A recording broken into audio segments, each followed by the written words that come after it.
Good morning. In this video, we will see the second use or application of the dimensional analysis. And the second application is what? That is the checking the correctness of the given physical relation. Any relation has given and that is whether dimensionally correct or not, that in this particular application, in this use we will see. ठीक है, तो अभी हम लोग क्या देखेंगे कि dimensionally कोई भी फिजिकल रिलेशन करेक्ट है कि नहीं है। अब इसको जानने के लिए हमको सबसे पहले जानना है प्रिंसिपल ऑफ होमोजेनिटी। तो प्रिंसिपल ऑफ होमोजेनिटी क्या कहता है कि उसको समझने के लिए मान लो सपोज करो कि हमने एक रिलेशन लिया है और वो रिलेशन यहाँ पे दिखा रहे हैं आपको कि दैट रिलेशन, ये अगर मान लेते हैं सपोज कि सेंटीपिटल फोर्स आपने कंसीडर किया कि एक सेंटीपिटल फोर्स एक्ट कर रहा है और ये सेंटीपिटल फोर्स किधर है? Toward the centre of the circular path है और सर्कुलर पाथ का रेडियस है और उसके पास वेलोसिटी है v और कोई पार्टिकल है जो मूव कर रहा है ऑफ मास m। सो ऐसे कंडीशन पे सेंट्रीपेटल फोर्स जिसको आप F से रिप्रेजेंट कर रहे हैं, so F is the symbol of the force and that is equal to mv² by r। Now सबसे पहली बात है कि ये जो रिलेशन आपने देखा force is equal to mv² by r, this one is dimensionally correct और नॉट, डायमेंशनली करेक्ट है कि नहीं है। तो ऐसे में सबसे पहली बात हम लोग देखते हैं कि डायमेंशन ऑफ द फोर्स क्या है। Dimension of the force, that F का डायमेंशन हम लोग कितना लेते हैं? तो m⁻1 या m1 L1 और t-2, this is the dimension. अब यहां पर बात उठ रहा है कि इस साइड तो आपने फोर्स का डायमेंशन लिख दिया, लेकिन क्या dimension of mv² by r भी सेम है? सो डायमेंशन ऑफ द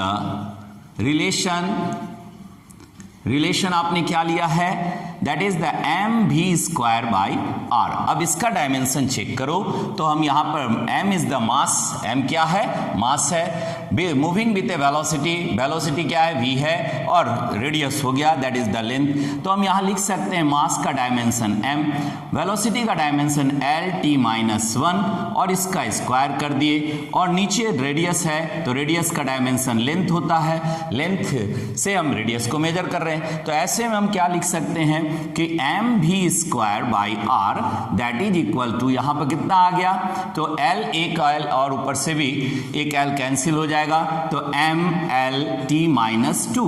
तो क्या देखिए कि ये जो रिलेशन है mv² बाई r, ये भी सेम डायमेंशन का है जो फोर्स का डायमेंशन है। इसका मतलब गिवन रिलेशन जो आपको मिला F is equal to mv² by r is correct, dimensionally correct और ये रिलेशन भी करेक्ट हो गया।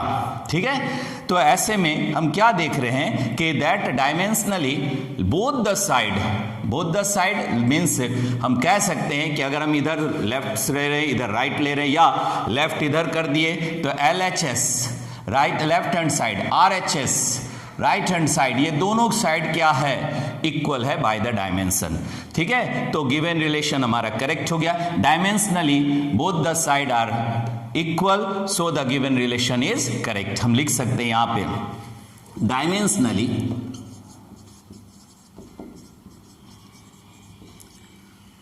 both the side of the relation are equal, both the side of the physical relation is equal।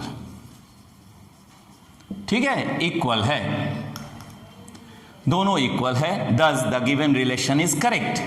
thus the given relation is correct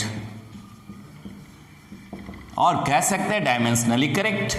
ठीक है, तो हम लोग ये जाने कि checking of the correctness of the given physical relation by using the dimensional analysis. Dimensional analysis को use करते हुए तो आपने देखा left hand side is equal to right side, right hand side, और ये जो प्रिंसिपल है that principle is known as principle of homogeneity.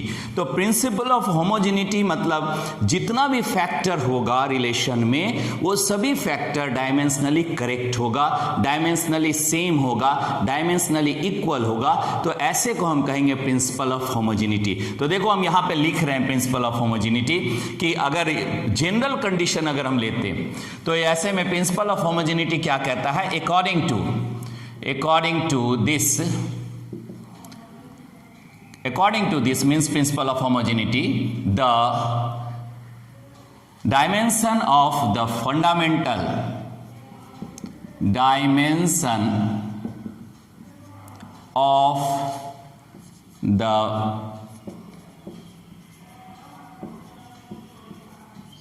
fundamental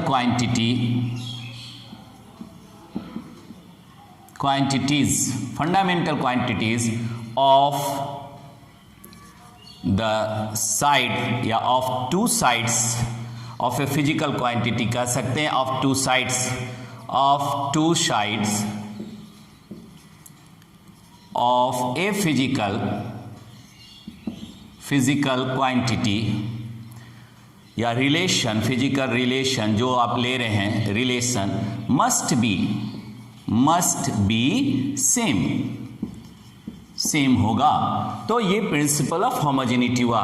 कहने का मतलब क्या है, दोनों साइड के बारे में हम बात कर रहे हैं, तो यहां पर एक रिलेशन लिख सकते हैं दैट इज MA LB और TC, this is the one side dimension is equal to MX LY and TZ अगर हम कंसिडर करते हैं इस तरह कि A is equal to X के equivalent, B is equal to कितने के बराबर, इज इक्वल टू Y के इक्विवेलेंट, Y ऑर्डर है, सेम है दोनों का ऑर्डर, एंड जो आप यहां ले रहे हैं C is equal to Z। अगर ये कंडीशन फॉलो करते हैं तो इसको हम क्या कहेंगे, principle of homogeneity, that according to this the dimension of the fundamental quantities of two sides of a physical relation must be same. तो दोनों साइड मस्ट कैसे सेम होगा, मतलब ऑर्डर सभी जगह सेम होगा। ठीक है, ऑर्डर जो आप ले रहे हैं, और इसको एक एग्जाम्पल के रूप में, दिस इज द एग्जाम्पल जो आपने टेकन किया, जो कंसिडर किए सेंटीपिटल फोर्स का, दोनों तरफ आपने देखा डायमेंशनली करेक्ट है, सो ये रिलेशन करेक्ट है। तो इसको हम लोग जाने that is the principle of homogeneity. अब और कुछ प्रॉब्लम्स हमने यहां लिखा हुआ है, check the correctness of the following relation. जब तक आप इसको देखिए, हम देख लीजिए इसको, फिर प्रॉब्लम्स करने जा रहे हैं। Now see the first relation जो आप यहाँ पर फर्स्ट प्रॉब्लम जो आप कंसीडर कर रहे हैं, check the correctness of the following relation, और ए नंबर में दिया हुआ है FS is equal to half MB square minus half MU square.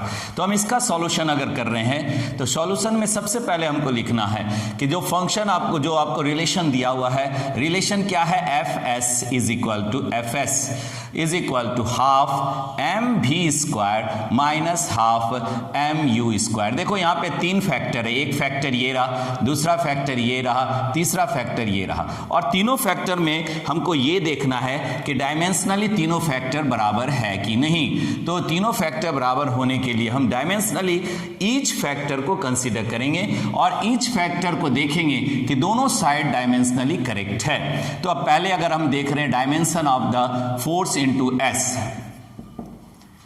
Dimension, या कह सकते हैं according to principle of homogeneity, इसको आप पहले लिख दीजिए, ठीक है, according to principle of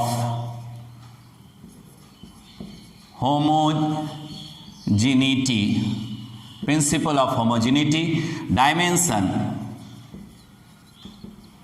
of FS। तो FS का डायमेंशन अलग अलग, फोर्स का डायमेंशन आप जानते हैं, और फोर्स का डायमेंशन हो गया M डायमेंशन लिख रहे हैं और s का भी, फोर्स का डायमेंशन हो गया mlt-2 और s that is the displacement और डिस्प्लेसमेंट का l लेंगे तो यहां हम लिख सकते हैं दिस इज इक्वल टू कितना हो गया mlt-2 और यहां डायमेंशन हो गया इसका l। तो हम लिख सकते हैं दिस इज द कितना आ गया, तो फोर्स का डायमेंशन जो आप ले रहे हैं that is the fs dimensionally क्या है, इसको अगर हम देख रहे हैं तो हमको मिल रहा है ml²t-2। अब ये एक साइड आपने देखा, दूसरे साइड में भी अलग अलग से लेंगे और ये ध्यान में रखते हुए कि हाफ का या कांस्टेंट का डायमेंशन नहीं होता। हम लोग पढ़े हैं यहाँ पर कि डिफरेंट वेरिएशन और कांस्टेंट, वेरिएबल्स एंड कांस्टेंट में डायमेंशन का क्या रिलेशन है। तो ऐसे में हम लिख सकते हैं सेकेंड टर्म जो आपने लिया हाफ mv², तो यहाँ पे हाफ का डायमेंशन नहीं होगा क्योंकि ये कांस्टेंट टर्म है, मास का हो जाएगा दैट इज द m। अगर हम इसका डायमेंशन लेते हैं तो यहाँ पर हम लिख सकते हैं m और इधर कितना आ गया, v के जगह पे हो गया lt-1 और इसका स्क्वायर। फिर आप देखिए यहाँ पर अब हम हाफ हटा दे रहे हैं क्योंकि हाफ का डायमेंशन नहीं होगा, mv² और इसका डायमेंशन आपने लिखा ml²t-2। देखो यहाँ पर पहले फोर्स और डिस्प्लेसमेंट में भी डायमेंशन आपने उतने ही निकाला था, यहाँ देखो यहाँ पर आपने उतने ही डायमेंशन निकाला और यहाँ भी आप उतने सेम डायमेंशन निकाल रहे हैं। अगर हम थर्ड फैक्टर देखते हैं तो थर्ड फैक्टर में भी आप लिखेंगे डायमेंशन ऑफ, यहाँ पर भी लिखना था डायमेंशन ऑफ, यहाँ पर भी लिखते डायमेंशन ऑफ हाफ mv², यहां भी लिखेंगे डायमेंशन ऑफ हाफ mu²। तो हाफ mu² का फिर इसी तरह आप करेंगे हाफ mu², इसका डायमेंशन कर रहे हैं, फिर वहां पर भी मास का m हो गया और वेलोसिटी, इनिशियल वेलोसिटी है u क्या है that is the initial velocity, v क्या है that is the final velocity. तो हम यहां पर लिखेंगे lt-2 lt-1 वेलोसिटी का हो गया और इसका स्क्वायर हो गया। तो हम यहाँ पर भी ऐसे लिख रहे हैं mu का डायमेंशन u² का डायमेंशन क्या आ गया ml²t-2। देखो डायमेंशनली तीनों फैक्टर डायमेंशनली क्या है, करेक्ट है। तो हम लिख सकते हैं सेम चीज यहाँ पर भी कि thus the relation have the same dimensional formula for each factor, so it is dimensionally correct। ठीक है, the relation have same dimensional formula for each factor,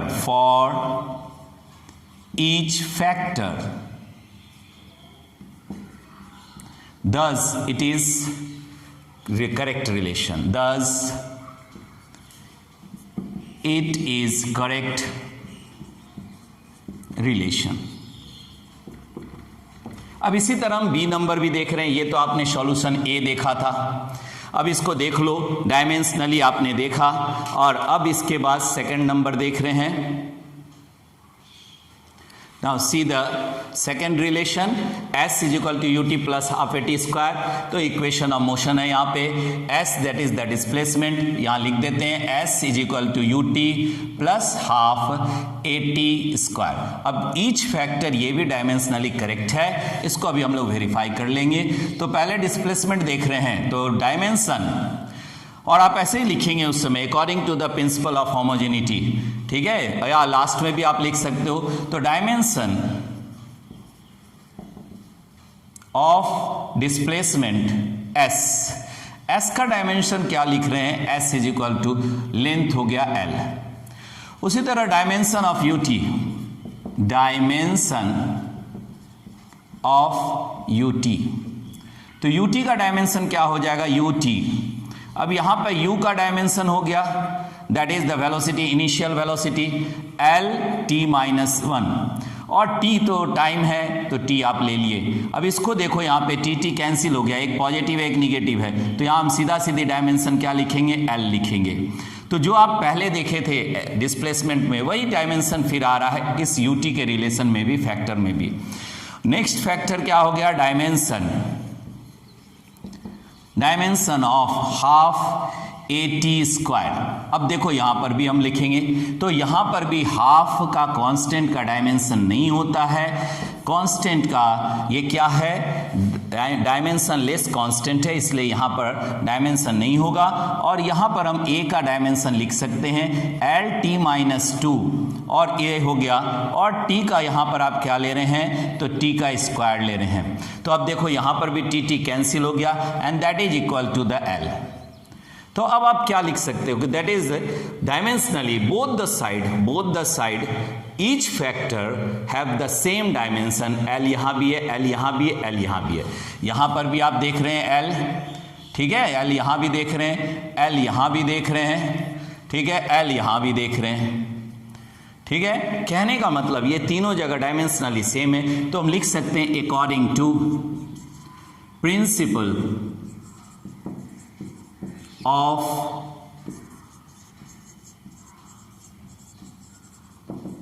homogeneity each factor is dimensionally correct, so the relation is correct।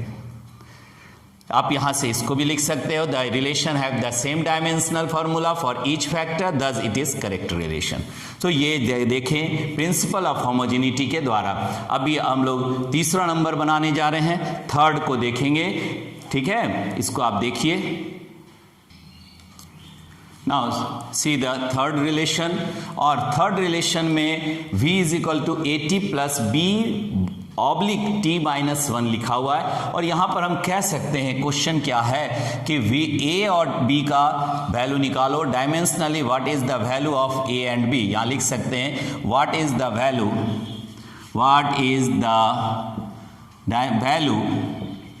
of the given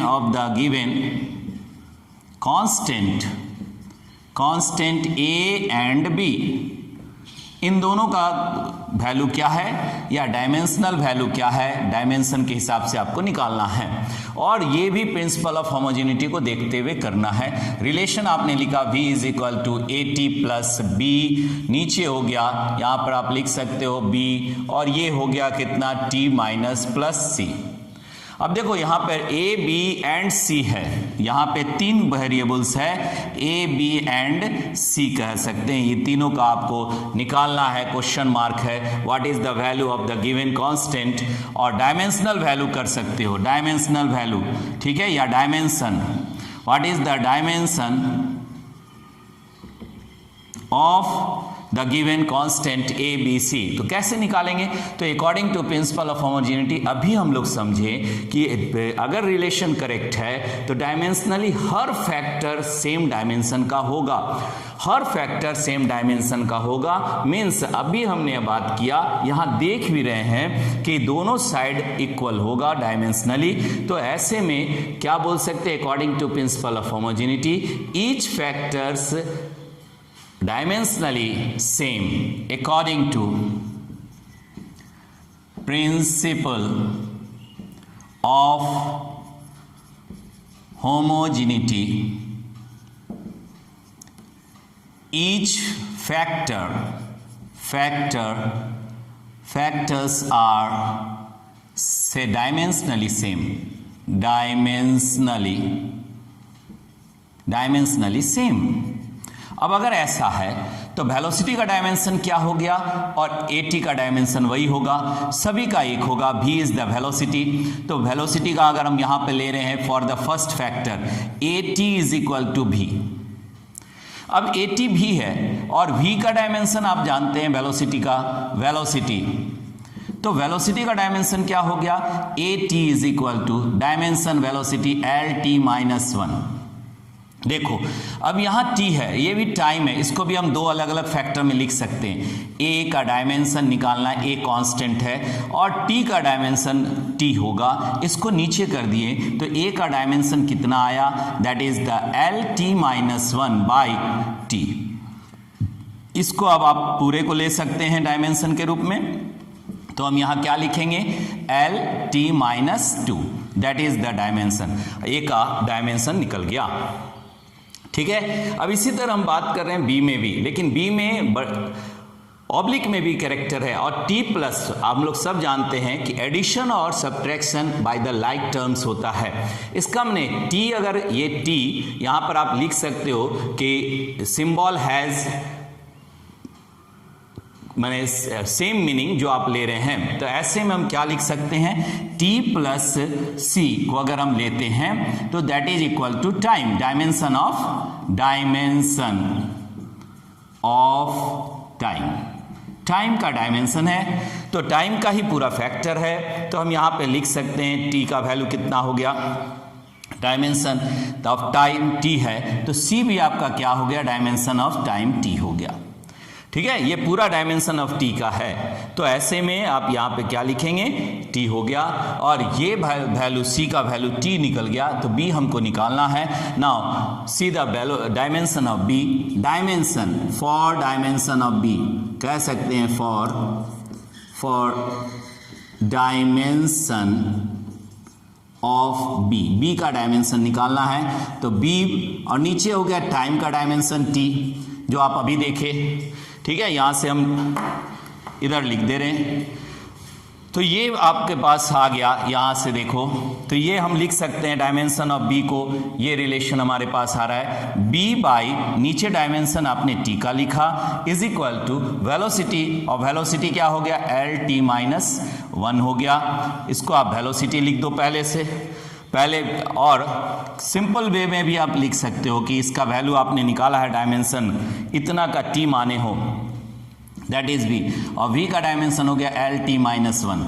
तो ऐसे में t फिर ऊपर चला गया, तो b का वैल्यू कितना आ गया, b डायमेंशनली कितना हो गया, तो यहां पर हो गया v के जगह पे l, ये हो गया एल टी माइनस 1, और इधर कितना हो गया, t ऊपर चलाया, सो ये t आ गया इधर।